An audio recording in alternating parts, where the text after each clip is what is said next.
నమస్తే JK news కి స్వాగతం.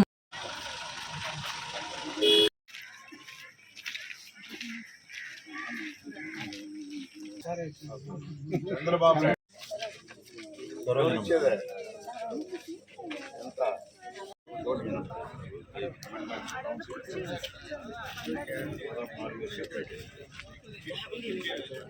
రేపు జనవరి 1 కాబట్టి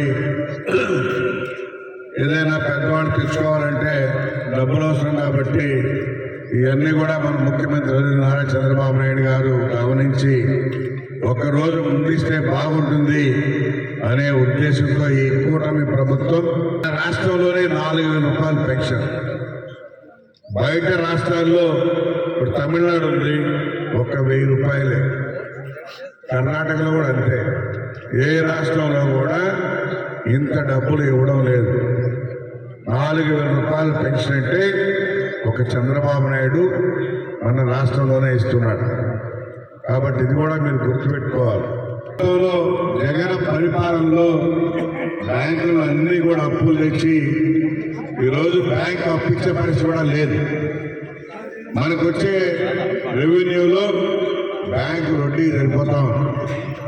అయితే ఈరోజు కేంద్రం సహాయ సహకారాలతో నరేంద్ర మోడీ మరి మన ముఖ్యమంత్రి మాట్లాడుకొని కేంద్రం నుంచి కూడా నిధులు తెస్తా ఉన్నాం. ఎందుకంటే ఈ విషయం కూడా చెప్పాలి. మన రాష్ట్రంలో ఏమీ లేదు. మనకు వచ్చే డబ్బులు జగన్ పరిపాలనలో వడ్డీ కట్టేదానికి సరిపోతాం. ఆ రోజు జగన్మోహన్ రెడ్డి ఎక్కడా రోడ్లేలా, ఎక్కడా ఖర్చు పెట్టలా.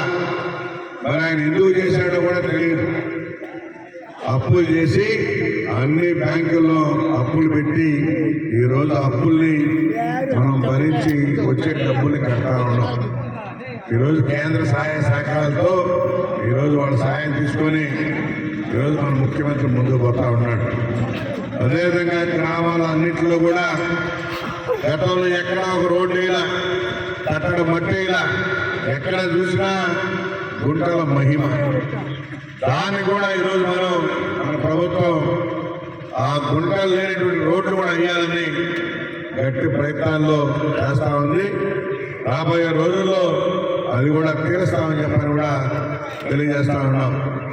ఎందుకంటే గత పరిపాలనకి ఇప్పుడు పరిపాలనకి మీరు కూడా అందరూ కూడా గుర్తుపెట్టుకోవాలి.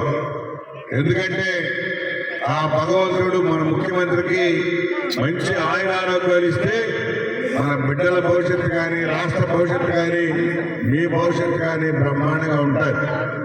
ఆయన అన్ని ఆలోచిస్తాడు. పక్క రాష్ట్రాలు ఎలా ఉన్నాయి, మన రాష్ట్రాన్ని ఇంకా ముందుకు తీసుకెళ్ళాలి, మన రాష్ట్రంలో ఉండే పిల్లలు భవిష్యత్తు బాగుండాలి అనే ఉద్దేశంతోనే మన ముఖ్యమంత్రి పరిపాలన చేస్తాడు. ఎందుకంటే ప్రతి ఒక్క కుటుంబంలో కూడా ఒక బిడ్డ చదువుకోవాలి. చదువుకుంటే ఆ బిడ్డ ఉద్యోగం చేస్తే మరి మీ ఇల్లు బాగుంటుంది అని చెప్పి చేసే ముఖ్యమంత్రి. ఆ రోజు మరి మన ముఖ్యమంత్రి సాఫ్ట్వేర్ డెవలప్ చేస్తే అందరూ కిండల్ చేశారు. ఏ విధంగా అయితే హైదరాబాద్ హైటెక్ సిటీ అంటే ఈ హైటెక్ సిటీ అంట అని చెప్పి కిండల్ చేశారు. ఈరోజు హైదరాబాదు ఒక మన ఆంధ్రాలో లేదది, ఒక సింగపూర్ లాగా తయారైంది. ఆ విధంగా ఈ రాష్ట్రాన్ని కూడా తయారు చేయాలనే కాన్సెప్ట్ మన ముఖ్యమంత్రిది. రాబోయే రోజుల్లో హైదరాబాద్ మిక్స్ చేయాలనే ఉద్దేశం మన ముఖ్యమంత్రిలో ఉంది. మీ బిడ్డల భవిష్యత్తు అందరూ కూడా చదువుకుంటే మన విజయవాడ రాజధానిలోనే ఉద్యోగ అవకాశాలు అన్ని రకాలుగా ఉంటాయని చెప్పని కూడా తెలియజేస్తా ఉన్నాం. అందుకనే మన ముఖ్యమంత్రి మేఘాలుగా ఈరోజు అమరావతిని పరుగులు తీస్తూ ఉన్నాడు. మనకి రాజధాని ఏర్పడాలి, పరిశ్రమలు రావాలి, మన బిడ్డల భవిష్యత్తు బాగుండాలి, ఇక్కడే ఉద్యోగ అవకాశాలు కల్పించాలి అనే ఉద్దేశంతో ఈరోజు మన ముఖ్యమంత్రి పనిచేస్తూ ఉన్నాడు. మీరందరూ కూడా తెలియని కూడా చెప్పాలి. మన రాష్ట్రం ఏమీ లేకుండా అంధకారంగా విభజన జరిగింది. విభజనలో మనకి ఏమీ లేవు. అప్పుల్లో బయటపడ్డాం. అప్పులో నుంచి ఈరోజు మన పరిస్థితి ఇలా ఉంది.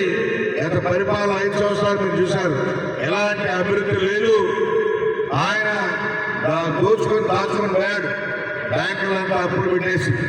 దాన్ని కూడా ఈరోజు మనం కట్టుకుంటూ ఈరోజు అభివృద్ధి కార్యక్రమంలో మన ముఖ్యమంత్రి ముందుకు పోతున్నాడని చెప్పని కూడా తెలియజేస్తూ, మీరందరూ కూడా గుర్తుపెట్టుకోవాలని చెప్పని కూడా తెలియజేస్తూ